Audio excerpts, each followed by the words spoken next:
Well, let's get to our first topic of discourse. Nigeria's headline inflation rate slowed for the first time in 11 months in December 2022. According to data released by the National Bureau of Statistics, the inflation eased to 21.34% from 21.47% in the previous month. It will be recalled that the Central Bank of Nigeria had projected that persistent inflation rate, which has impacted the purchasing power of Nigerians, could fall steadily to less than 15% by the end of 2023.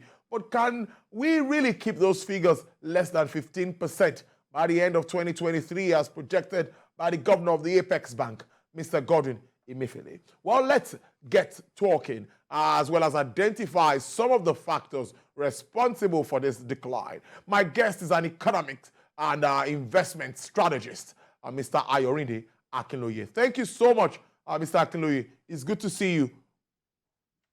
Thank you very much for having me on the show, Tolu. It's always a pleasure to be here. Thank you.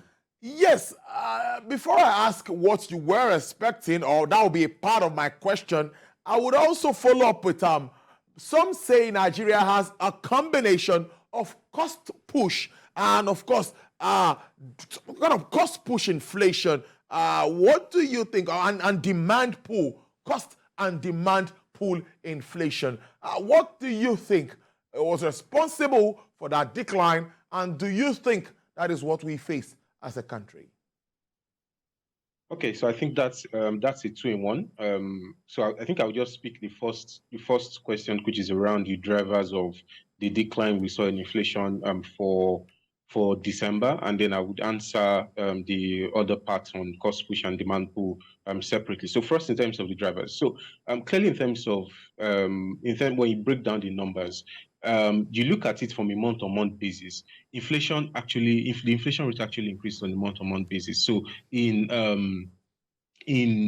November, it was about 1.39% month-on-month, but in December, it was about 1.71% month-on-month. So you can observe that prices actually increased at a faster rate in December compared to November, but on a year-on-year basis, inflation rate declined. So I'll give a bit of perspective to that so that it will be easier for our viewers to understand. So if you look at it, when you compare the aggregate price level in the economy in December to the previous month, November, we saw a faster increase in price.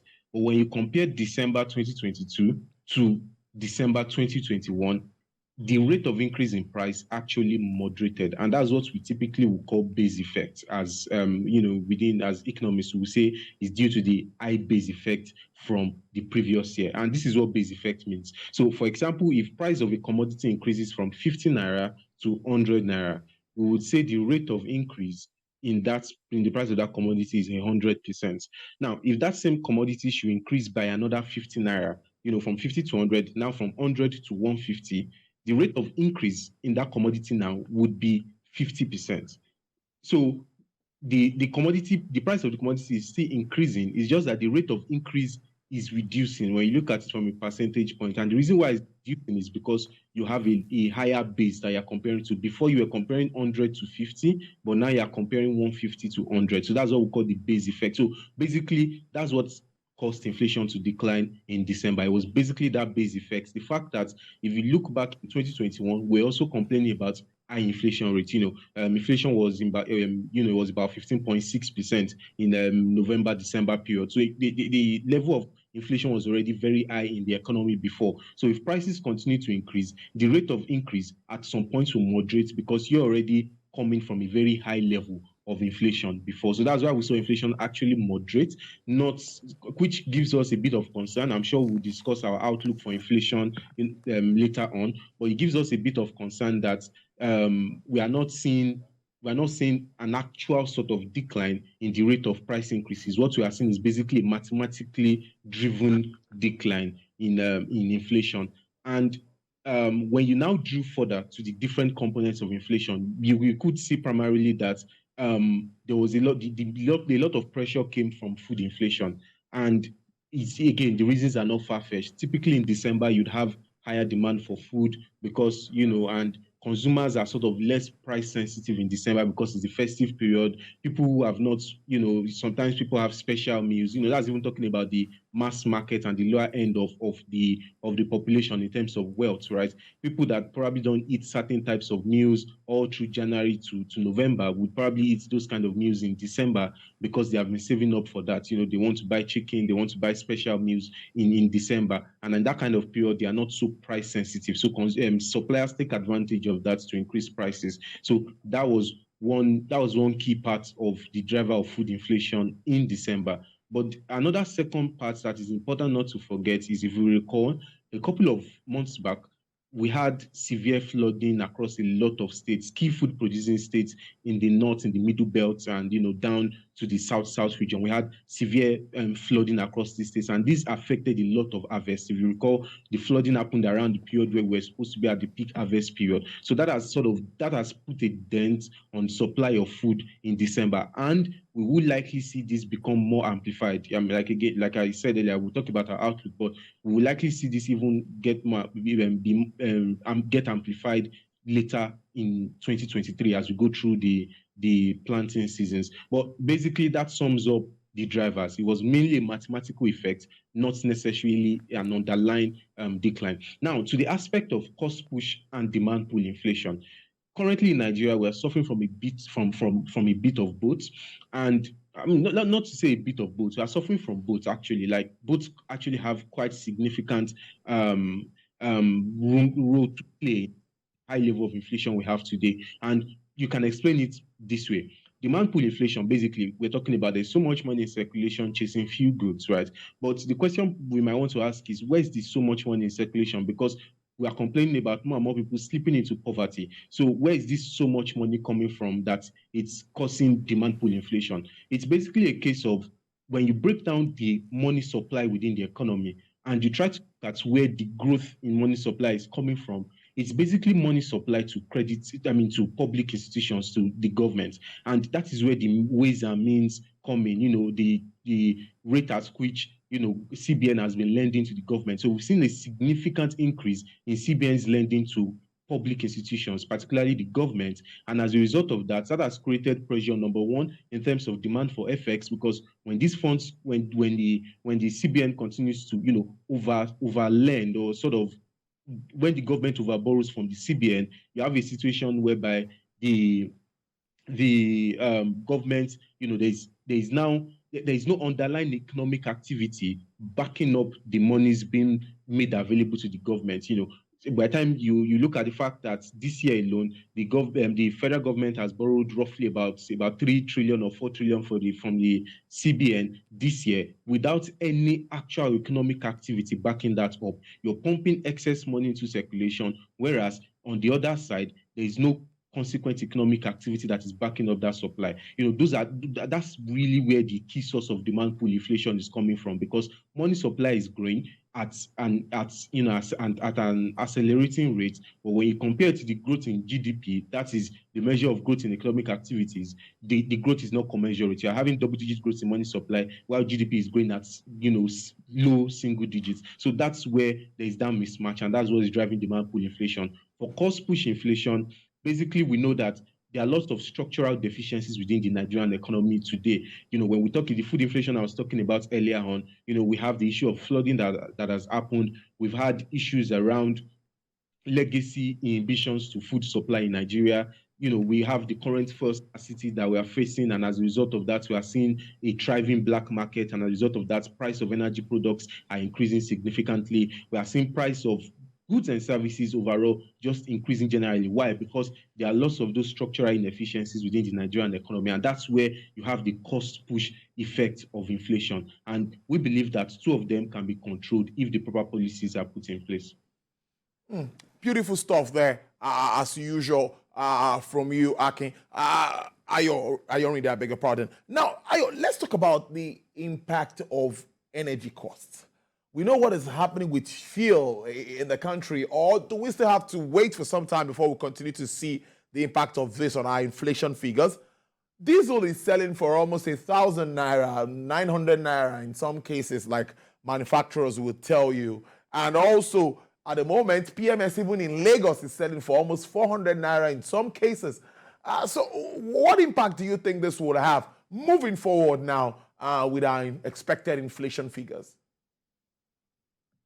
Okay, well, in terms of when we look at the side of energy prices, actually, we've actually seen, we've seen a bit of moderation in the rate of increase in price in energy prices over the past, say, 3 or 4 months. So this is how we can sort of deduce that. When you look at core inflation, because whenever there is a significant jump in energy prices, you would mostly see the impact on core inflation. We have two main components: the food inflation, that's the food basket, and we have core inflation, which contributes roughly about 40 something percent, about 49% when you sum it together. The biggest impact on that basket is energy prices, and then FX also. But we've seen core inflation actually moderate significantly on a month-on-month basis over the past roughly, say, 3 months. And that's because if you look at diesel prices compared to what we had at the start of, let's say, mid of the year, around April down to June, July, August, the rate of increase in price of diesel, in price of petrol was much steeper.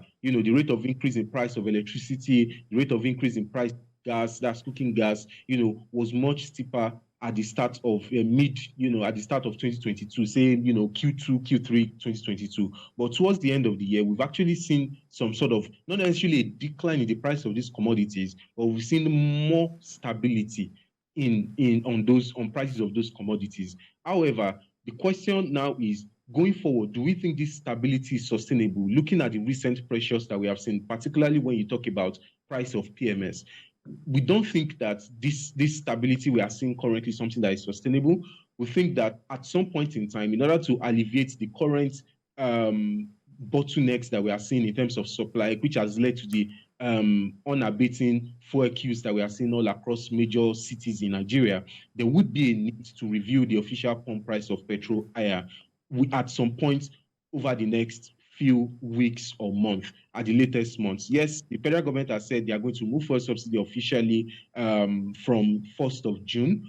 And that will also play a significant role in determining the direction of inflation going forward. But regardless of removal of fuel subsidy or not, we believe that most likely after the election, there will likely be a resistance towards increasing the pump price of petrol until after the elections are concluded. Maybe after the 25th February general elections and maybe the governorship elections and other elections by March, we would likely see an increase in the pump price of fuel in March.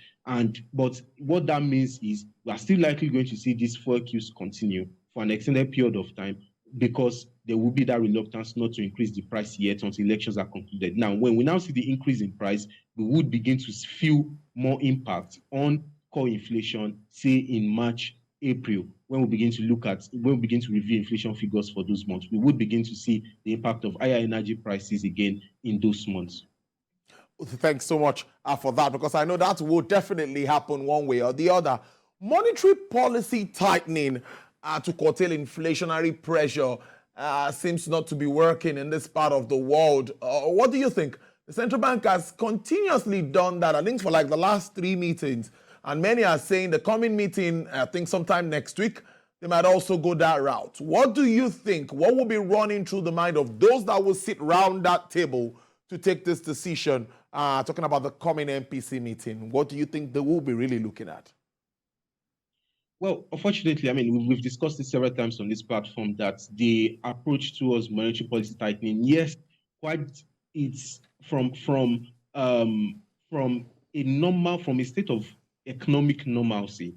I think I will use that terminology. From a state of economic normalcy, it's the ideal thing for a monetary policy authority to do when you begin to have high inflation rates, particularly when it's driven by demand pull, factors, not cost push factors. Unfortunately, in the case of Nigeria, the reason why we are not seeing monetary policy tightening actually have significant impact is when you're tightening monetary policy, ordinarily, the first thing you want to see is you are curtailing the rate of growth in money supply. But fortunately, despite tighter monetary policy, we are still seeing growth in money supply increase significantly. And it's basically the CBN undoing what they are doing, by raising interest rates, but you're lending to the government, without any limit, or with almost no control on the rate of lending to the government. And by doing that, you are increasing level of money supply in the economy, despite the fact that you are raising interest rates in order to make it more expensive to access money. You are increasing the price of money,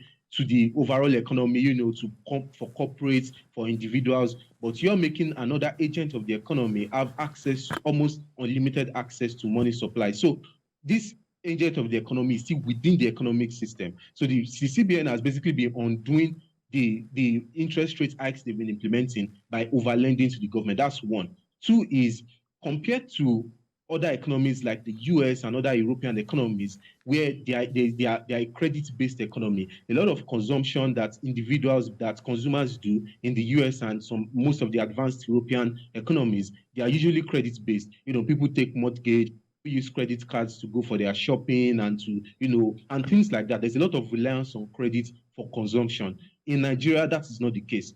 When you rely on credit, increase interest rates, as a consumer, you'll be discouraged from consuming more because you have to borrow more and you have to pay more interest on the borrowings. So by increasing interest rates, by policy tightening, the Fed and the European Central Bank, they are able to discourage their citizens from consuming more because they are going to be paying more interest rates if they borrow more for consumption. But in Nigeria, a lot of our consumption is cash-based. You can't borrow, you hardly, it's very rare for you to borrow, maybe except you're doing, friend-to-friend borrowing and things like that. But official borrowing from, apart from the consumer loans, credit markets that we have that is growing in Nigeria, but that is still not a significant chunk of our aggregate economic consumption. So a lot of our consumption is cash-based. So when you're increasing interest rates, it doesn't have any impact on consumption and demand will continue to grow. So that's why we are not seeing monetary policy tightening really work. And the last thing is, a lot of Nigeria's inflation, yes, there's the demand pull component,